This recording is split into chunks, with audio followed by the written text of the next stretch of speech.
Okay, आजपासून एक नवीन chapter चालू करणार आहे magnetic material. This is chapter number 11. Okay, this is chapter number 11. ठीक आहे. आता सगळ्यात महत्वाची गोष्ट म्हणजे काय करायचं आहे, मॅग्नेटिक मटेरियल ज्यावेळी टॉपिक चालू असेल, ओके, त्यावेळी नीट अँड जेईचं प्रिपरेशनचे व्हिडिओज देखील तुम्ही बघायचे आहेत. Okay, that is the first very important thing. And NEET and जेईचे जे व्हिडिओज आहेत ते ऑलरेडी युट्यूब चॅनलवर अवेलेबल आहेत. त्या टॉपिकचं नाव आहे मॅग्नेटिझम. Magnetism and matter. तर मॅग्नेटिझम अँड मॅटर, ओके, या टॉपिकची नीट अँड जेईची तयारी जी आहे ती सायमल्टेनियसली या चॅप्टर बरोबर करायचं आहे. ठीक आहे. हे मी आता जे लाईव्ह लेक्चर मध्ये जे शिकवणार आहे that is theoretical part only, which is related to board examination only. ठीक आहे. आणि नीट अँड जेईचे जे व्हिडिओ आहेत ते सेपरेट मी केलेले आहेत. ते व्यवस्थित बघा, म्हणजे हा थेरी होत असतानाच नीट जेईचं सगळं तुमचं प्रिपरेशन होईल. ओके. आता मॅग्नेटिक मटेरियल या टॉपिक मध्ये आपण काय काय स्टडी करणार आहे त्याचं सुरुवातीला पार्ट लिहूया. तर सुरुवातीला आपण बघणार आहे torque acting on magnetic dipole. Okay, torque on magnetic dipole. Torque acting on magnetic dipole. त्याच्यानंतर नेक्स्ट आहे that is potential energy of magnetic dipole. म्हणजे काय काय पार्ट आपल्याला स्टडी करायचा आहे तो अगोदर लक्षात घ्या. Okay, potential energy of the magnetic dipole. म्हणजे एखादा डायपोल जर एक्सटर्नल मॅग्नेटिक फील्ड मध्ये ठेवला तर त्याच्यावर पोटेन्शियल एनर्जी किती निर्माण होणार आहे. त्याच्यानंतर time period of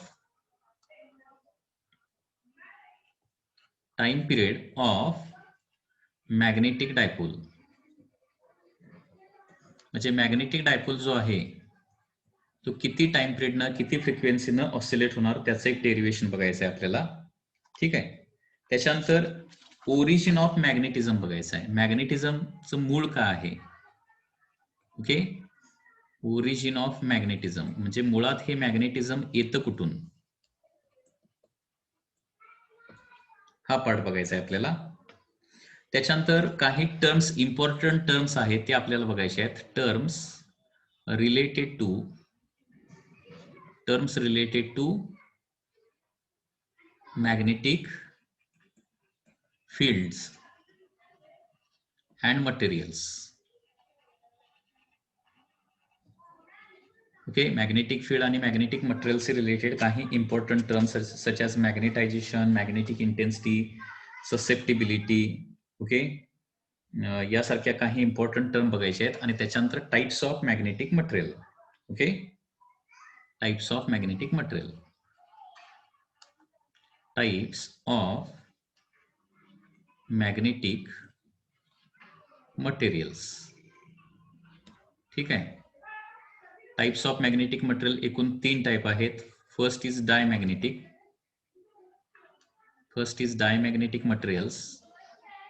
second is the paramagnetic materials.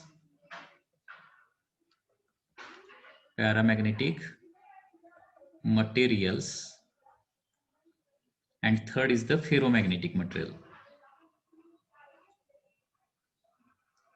Okay, हे सगळ्या टाइपचे material, diamagnetic material, paramagnetic material, ferromagnetic material, त्यांच्या सगळ्या प्रॉपर्टीज आपल्याला स्टडी करायचे आहेत. अँड फायनली हायस्टेरेसिसचा पार्ट आपल्याला स्टडी करायचा आहे. हायस्टेरेसिसचा part. Okay, so this is the total content of this chapter. एवढं कंटेंट तुम्ही स्टडी केला तर तुम्हाला बोर्ड एक्झामशी रिलेटेड सगळे क्वेश्चन जे आहेत ते सॉल्व्ह करता येतील. एवढा पार्ट आपल्याला स्टडी करायचा आहे. Torque acting on magnetic dipole, potential energy of magnetic dipole, time period of the magnetic dipole, origin of magnetism, terms related to magnetic field and materials, types of magnetic materials. Okay, आणि hysteresis. Okay, या काही important concept आहेत ज्या आपल्याला या chapter मध्ये बघायच्या आहेत. तर आपण आता टॉपिक हा स्टार्ट करूया. आता टॉपिक स्टार्ट करण्यासाठी 11th मध्ये झालेल्या काही इम्पॉर्टंट टर्म जे आहेत त्या तुम्हाला माहिती असणं आवश्यक आहे. ओके, ज्या 11th स्टँडर्ड मध्ये तुम्ही स्टडी ऑलरेडी केलेल्या आहेत. त्या टर्मचं जस्ट एक रिव्हिजन घेऊया. 11th मध्ये झालेल्या टर्म्स, मॅग्नेटिझम नावाचा जो 11th मध्ये टॉपिक आहे ना, त्याच्याशी रिलेटेड काही टर्म इथं आपल्याला लागणार आहेत, म्हणून त्यांचं जस्ट रिव्हिजन घेऊया आणि तिथून पुढे टॉपिक कंटिन्यू करूया. ओके, तर याच्यामध्ये तुम्हाला पहिली जी टर्म आहे मॅग्नेटिझम. मॅग्नेटिझम म्हणजे काय माहिती पाहिजे. मॅग्नेटिझम, तर मॅग्नेटिझम म्हणजे काय असतं बघा. The property of attracting small pieces of iron is called as magnetism. म्हणजे लोखंडाचे जे छोटे छोटे तुकडे आहेत ना, त्या तुकड्यांना आकर्षित करण्याची जी प्रॉपर्टी आहे त्याला काय म्हणतो आपण, मॅग्नेटिझम असं म्हणतो. दी property of attracting small pieces of iron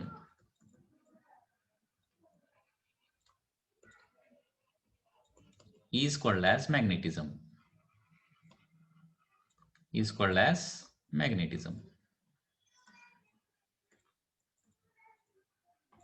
okay, लोखंडाच्या छोट्या छोट्या तुकड्यांना आकर्षित करून घेण्याची जी प्रॉपर्टी आहे त्याला मॅग्नेटिझम असं म्हणायचं.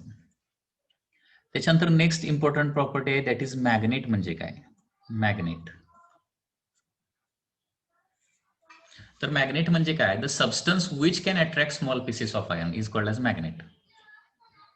दी substance which can attract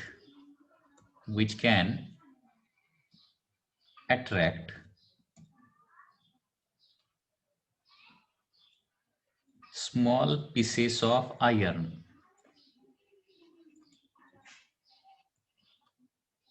is called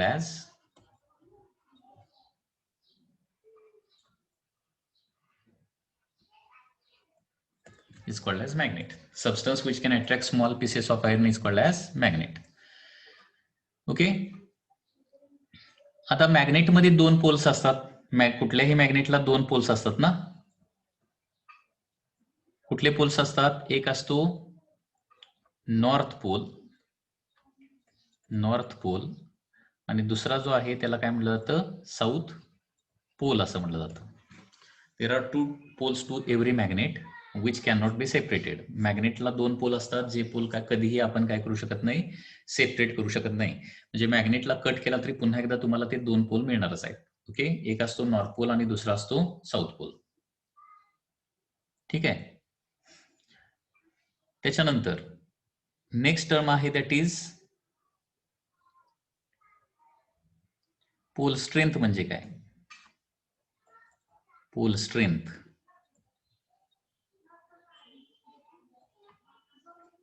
pole strength म्हणजे काय, the strength of magnetism of a pole. Okay, strength of magnetism of a pole is called as pole strength.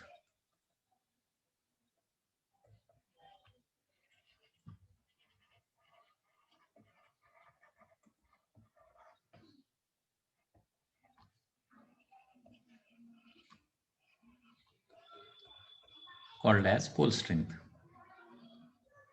म्हणजे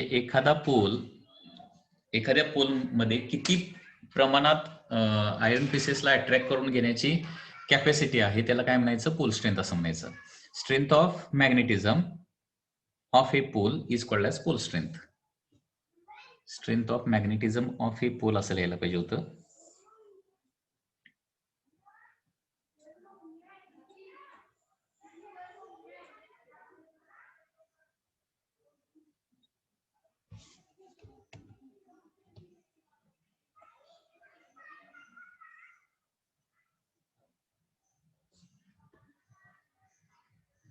Strength of magnetism of a pole is called as pole strength. Pole strength नंतर next असणार आहे that is magnetic length. म्हणजे काय, next term is the magnetic length.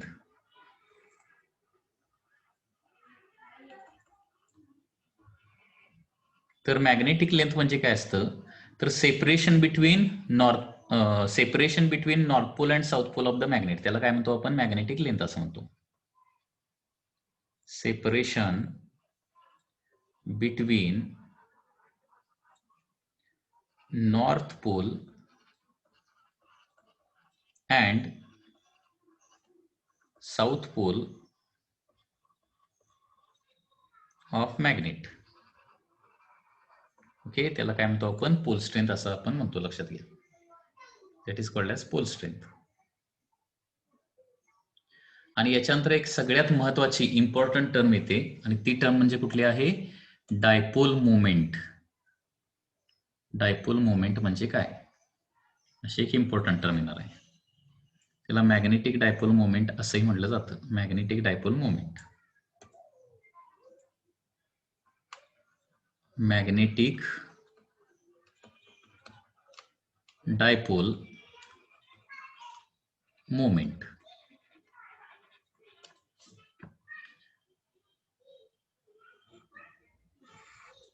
Magnetic dipole moment जी आहे ती generally काय करतो आपण? कॅपिटल एम या लेटरनं डिनोट करतो. It is denoted by capital M. ठीक आहे. तर मॅग्नेटिक डायपोल मोमेंटची डेफिनेशन कशी आहे बघा. Magnetic dipole moment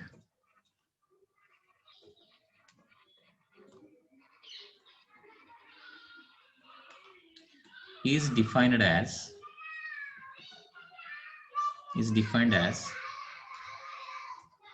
product of. या सगळ्या टर्म जे आहेत ते तुम्हाला 11th स्टँडर्ड मध्ये झालेले आहेत, परंतु या टॉपिक मध्ये लागणार आहेत म्हणून आपण ते रिपीट बघायला लागलो. लक्षात घ्या. Magnetic dipole moment is defined as product of pole strength. It is the product of pole strength and magnetic length.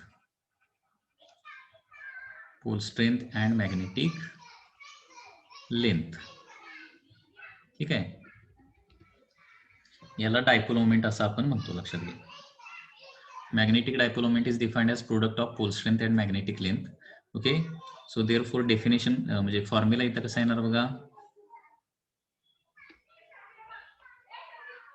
Dipole moment is equal to pole strength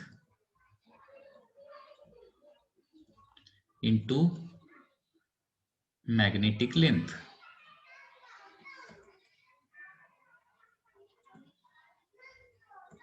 ठीक है. So generally it is denoted by capital M. Dipole moment is denoted by capital M. Pole strength आपण generally small M न denote करतो आणि magnetic length जी आहे ती 2L न आपण डिनोट करतो. So dipole moment is equal to M into 2L. Okay. ही डायपोल मोमेंट नावाची वेक्टर ही क्वांटिटी आहे. आता ही डायपोल मोमेंट जी आहे ती स्केलर क्वांटिटी आहे का वेक्टर क्वांटिटी आहे? तर सगळ्यात महत्वाची गोष्ट म्हणजे वेक्टर क्वांटिटी आहे. त्याच्या अगोदर याचं एसआय युनिट एक लिहूया. एसआय युनिट कसं येणार बघा. एसआय युनिट आता पोल स्ट्रेंथचं युनिट असतं अँपियर इंटू मीटर आणि लेंथचं युनिट काय येणार आहे? मीटर. मॅग्नेटिक लेंथचं म्हणजे टोटल युनिट काय होणार आहे? Ampere metre square. This is the SI unit, ampere metre square. Okay. आणि त्याच्यामुळे याचं डायमेन्शन काय येणार बघा. Dimension is M0 L2 T0 A1 याचं डायमेन्शन येणार आहे. अँड सगळ्यात महत्वाची गोष्ट म्हणजे काय आहे? It is a vector quantity. It is a vector quantity. Dipole moment he vector quantity आहे. आता डायपोल मोमेंट जर व्हेक्टर क्वांटिटी असेल तर काय असणार आहे? त्याला डायरेक्शन असणार आहे. तर डायरेक्शन कशी असणार बघा. तर कुठल्याही मॅग्नेटमध्ये दोन पोल असतात. एक असतो नॉर्थ पोल आणि दुसरा असतो साऊथ पोल. तर याची डायरेक्शन कशी असणार आहे? From south pole towards the north pole. म्हणजे साऊथ टू द नॉर्थ अशी डायरेक्शन असणार आहे याची. So direction is from south pole to north pole. ठीक आहे. म्हणजे आता डायग्रॅमच्या स्वरूपात जर दाखवायचं झालं तर समजा हा एक बार मॅग्नेट असेल.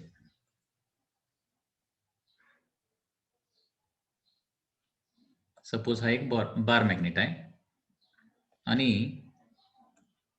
इकडं सपोज त्याचा साऊथ पोल आहे आणि इकडे त्याचा नॉर्थ पोल आहे. तर डायरेक्शन ऑफ डायपोल मोमेंट कशी असणार आहे? From south to the north अशी डायरेक्शन असणार आहे. Direction will be from south pole to the north pole. So this is the direction.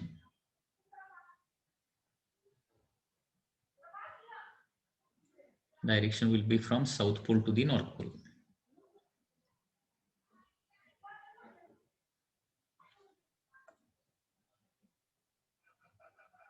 Capital M. लक्षात आलं, साऊथ टू नॉर्थ अशी डायरेक्शन असणार आहे. तर ही क्वांटिटी महत्वाची आहे, लक्षात घ्या. ही तुम्हाला व्यवस्थित माहिती असणं आवश्यक आहे. पुन्हा एकदा सांगतोय, magnetic dipole moment is defined as product of pole strength and the magnetic length. So dipole moment is equal to pole strength जी आहे ती स्मॉल एम न डिनोट करतो आणि मॅग्नेटिक लेंथ जी आहे ती 2L न डिनोट करतो. सो कॅपिटल एम बरोबर काय येणार आहे, स्मॉल एम इंटू 2L येणार. याचं SI युनिट येतं अँपियर मीटर इंटू मीटर म्हणजे अँपियर मीटर स्क्वेअर, आणि डायमेन्शन येतं M0 L2 T0 A1. आणि ही जी क्वांटिटी आहे ती वेक्टर क्वांटिटी आहे आणि याची डायरेक्शन नेहमी कशी असते, मॅग्नेटच्या साऊथ पोल कडून नॉर्थ पोल कडे डायरेक्शन याची असते. हे लक्षात ठेवायचं आहे. आता याच्यानंतर काय करूया, या टॉपिक मधलं फर्स्ट डेरिव्हेशन आपण बघूया. हा सगळा 11चा पार्ट आहे, लक्षात घ्या. इथपर्यंत जनरली बोर्ड एक्झाम मध्ये तुम्हाला काय विचारलं जाणार नाही. इथून पुढचा पार्ट जो आहे तो विचारला जाणार आहे आणि त्याच्यामधलं जे फर्स्ट डेरिव्हेशन आहे that is torque acting on magnetic dipole. So this is the first derivation, लक्षात घ्या. Torque acting on magnetic dipole. Torque acting on magnetic dipole. So this is the first derivation in this topic.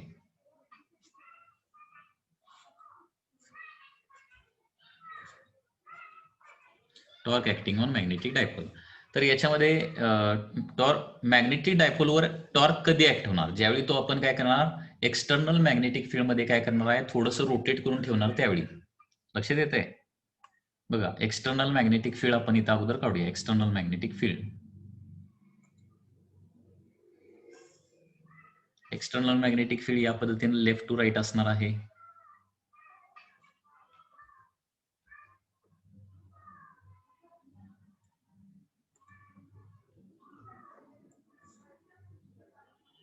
This is the external magnetic field.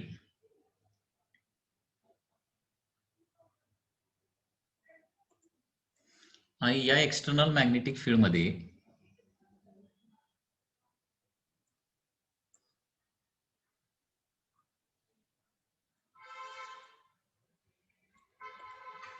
External magnetic field आहे.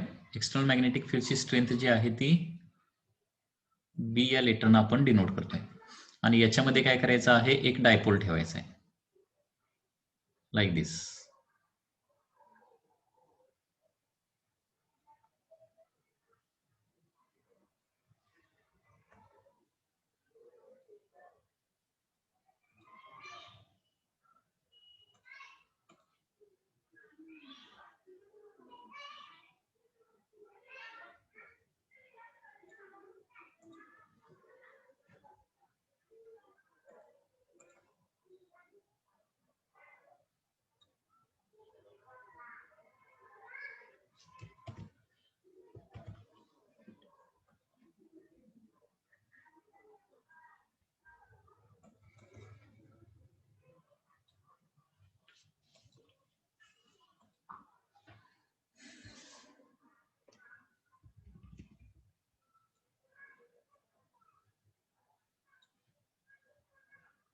This is a dipole. त्याच्या एका साईडला काय असणार आहे, south pole असणार आणि दुसऱ्या साईडला काय असणार आहे, नॉर्थ पोल असणार आहे. आता साऊथ पोल खाली आहे असं अज्युम करूया आणि नॉर्थ पोल जो आहे तो वर आहे असे अज्युम करूया. त्याच्यामुळे डायपोल मोमेंटची जी डायरेक्शन येणार आहे ती डायरेक्शन कशी येईल बघा, डायपोल मोमेंटची डायरेक्शन या पद्धतीने येणार. This is the direction of the dipole moment.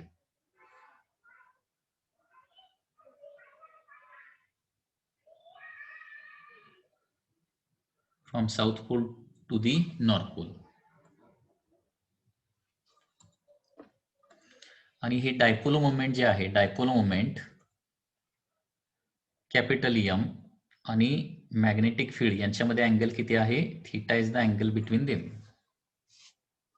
Okay, या पद्धतीने हे डायग्राम आहे. This is south pole and the north pole. Magnetic field left to right आहे आणि डायपोल मोमेंट काय आहे, अशी तिरकी आहे. तर आता काय होणार बघा, याच्यावर नॉर्थ पोल आणि साऊथ पोल वर काय होणार आहे, एक्सटर्नल मॅग्नेटिक फील्डमुळे टॉर्क क्रिएट फोर्स क्रिएट होणार आहे. तो फोर्स कसा क्रिएट होणार बघा. त्याच्या अगोदर सेंटेन्स लिहूया. Consider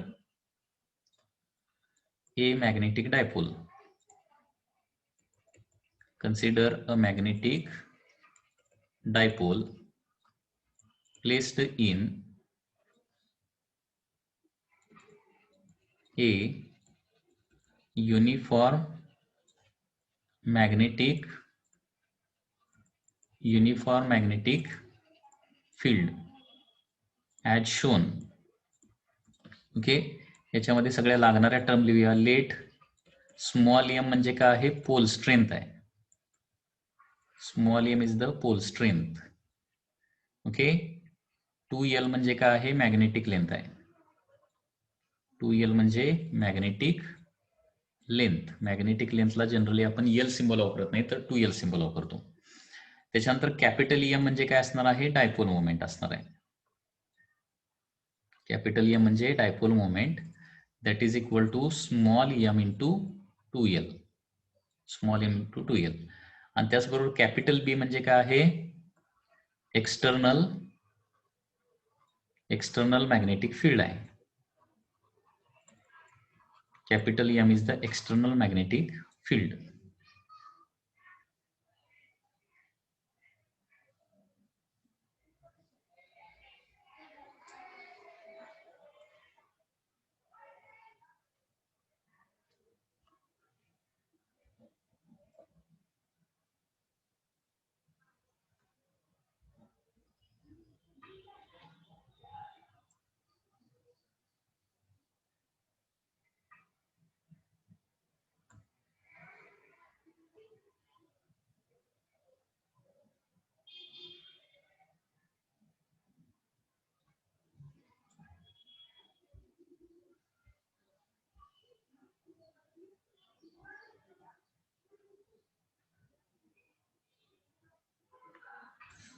B is the external magnetic field. आणि त्याचबरोबर थीटा म्हणजे काय आहे, theta is the angle between dipole moment and magnetic field.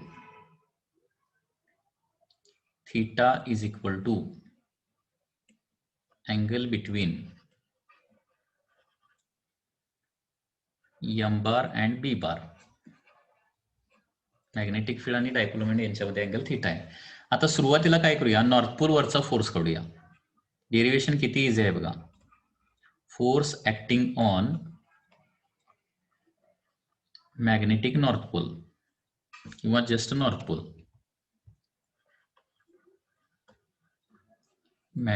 Force acting on north pole. Force किती येणार बघा, त्याला FN म्हणूया. फोर्सचा फॉर्म्युला असतो M into B bar. Pole strength into magnetic field हा फोर्सचा फॉर्म्युला आहे, लक्षात घ्या. आणि याची डायरेक्शन कशी असणार आहे, इन द डायरेक्ट, म्हणजे नॉर्थ पोलवर फोर्स मॅग्नेटिक फील्डच्या डायरेक्शनने ऍक्ट होतो. नॉर्थ पोलवरचा फोर्स कसा ऍक्ट होतो, in direction of external magnetic field.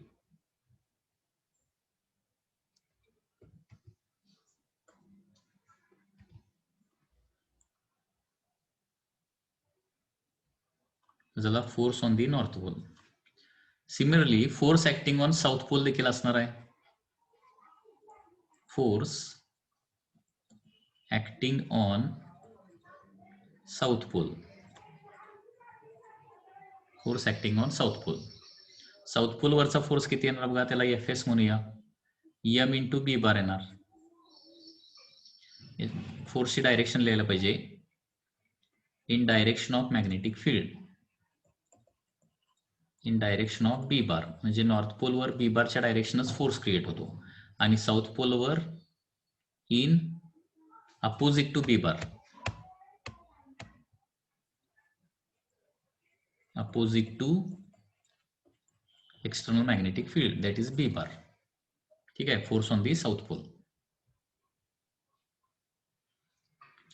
आता बघा, साऊथ पोल वरचा अपोजिट डायरेक्शन फोर्स क्रिएट होणार, that is the force on south pole.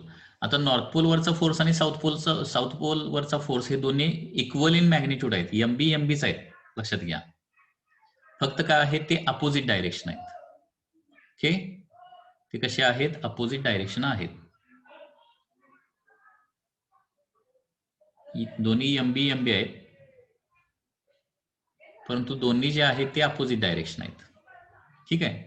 आता दोन इक्वल अँड अपोजिट फोर्सेस काय करतात, म्हणजे नॉर्थ पोल त्याला उजवीकडे ओढायचा प्रयत्न करणार, साऊथ पोल त्याला डावीकडे ओढायचा प्रयत्न करणार, त्याच्यामुळे काय होणार, तो रोटेट होणार आहे. या सेंटर भोवती काय होणार, रोटेट होणार, लक्षात घ्या, क्लॉकवाईज डायरेक्शन. तर these two equal and opposite forces form a couple. These two equal and opposite forces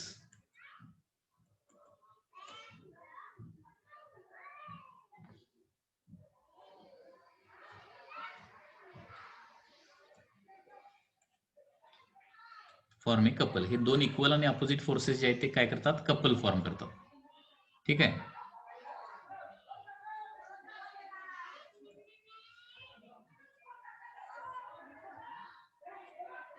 and torque due to कपलचा एक फॉर्म्युला आहे.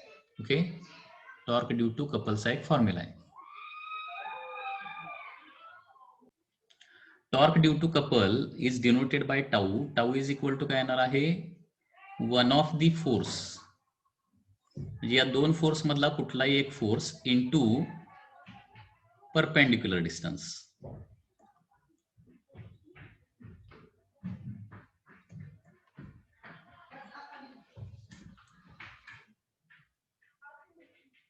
Okay, into perpendicular distance.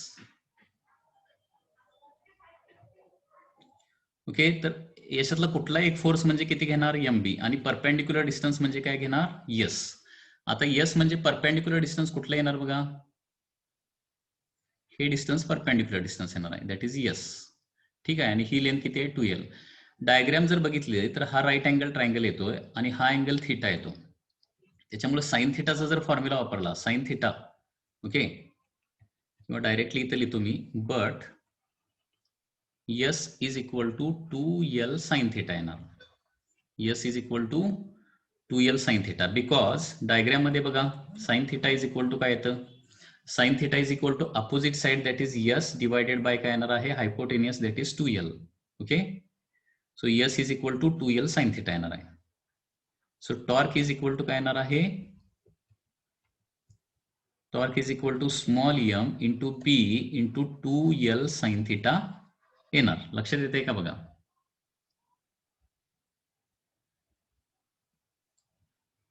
ठीक आहे.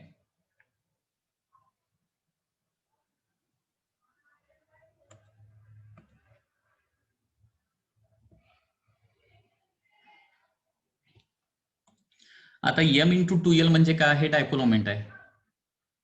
m इंटू 2L म्हणजे काय आहे, डायपोल मोमेंट.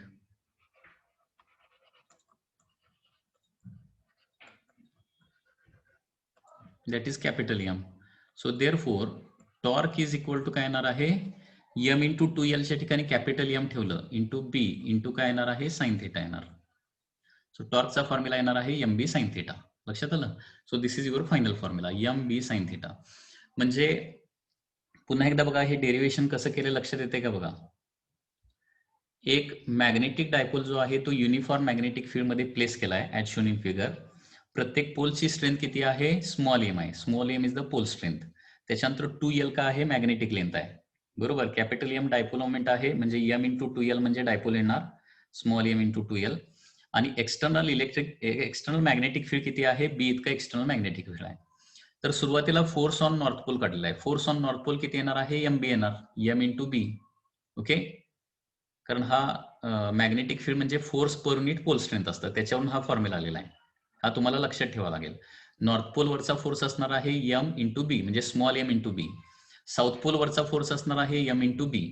दोन्ही फोर्स इक्वल इन मॅग्निट्यूड असतात, फक्त डायरेक्शन काय असतात, अपोजिट असतात. आता हे दोन इक्वल अँड अपोजिट फोर्सेस काय करणार आहेत, कपल फॉर्म करणार आहेत. Okay, and torque due to कपलचा फॉर्म्युला असणार आहे tau is equal to one of the force into perpendicular distance. आता कुठलाही एक फोर्स म्हणजे काय येणार आहे, MB. कुठला एक फोर्स घ्यायचा, that is M into B. MB म्हणजे M इंटू बी, आणि त्यांच्यामधलं परपेंडिक्युलर डिस्टन्स किती येणार बघा, perpendicular distance is S. And therefore, आणि त्याचबरोबर S आणि 2L यांच्यामध्ये रिलेशन काय येणार बघा. 2L म्हणजे काय, साऊथ पोल आणि नॉर्थ पोल मधलं डिस्टन्स आहे. ते एक राईट अँगल ट्रायंगल फॉर्म होतोय. Sine theta is equal to opposite side divided by hypotenuse असतं ना. अपोजिट साइड म्हणजे यस, हायपोटेनस म्हणजे 2l. So sine theta is equal to S by 2l. Therefore torque is equal to काय येणार, mb into 2l sign theta येणार आहे. ठीक आहे. आता स्मॉल m इंटू 2l म्हणजे capital M, that is dipole moment. And therefore टॉर्कचा formula काय येणार आहे, mb sine theta. This is your final formula. Okay, so this is your final formula. आणि हाच फॉर्म्युला आपल्याला व्हेक्टर फॉर्म मध्ये जर लिहायचा झाला तर व्हेक्टर फॉर्म मध्ये असा येणार आहे, in vector form tau bar is equal to काय येणार आहे, एम बार क्रॉस बी बार येणार आहे.